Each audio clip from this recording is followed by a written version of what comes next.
اصل بارڈر انسان اور کرونا وائرس کے درمیان جس پر ہم نے قابو پانا ہے۔ کرونا وائرس کے خلاف بیسٹ ڈیفنس آئسولیشن سے بھی زیادہ کوآپریشن ہے۔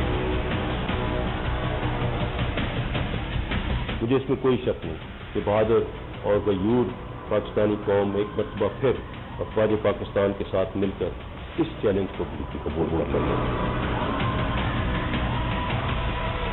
میری آپ سے یہ ریکویسٹ ہے کہ اس جنگ میں پاک فوج، لا انفورسمنٹ ایجنسیز اور حکومت کے ساتھ مکمل تعاون راولپنڈی میں پاک فوج عام لاگا پلوارے شعبے ISPR جے سربراہ میجر جنرل بابر افتخار اہل وطن کے یوم پاکستان جی مبارکباد پیش کندے چیو ہے تے اج جو ڈی کشمیری بھنرن ۽ بھائرن کے یاد کرن جو ڈی ہے۔ میڈیا بریفنگ دوران ہن چیو تے مظلوم کشمیری بھارتی ڈاڑھ جو شکار ہے، وارل کشمیر میں بھارت جی ریاست دہشت گردی کے منہ ڈئی رہی ہے۔ میجر جنرل افتخار چیو ہے تے قدرتی آفت کرونا وائرس سڄی دنیا کے پنجے لپیٹ میں آنے چھڈیو ہے۔ ہن چیو ہے تے پاکستانی فوج موجودہ صورتحال میں پنجی ذمہ آگاہ ہے۔ وڌیڪ خبرن ۽ تفصيل جي لاءِ وزٽ ڪريو اسان جي web site awami news hd.com ۽ ڏسندا رهو Awami News HD۔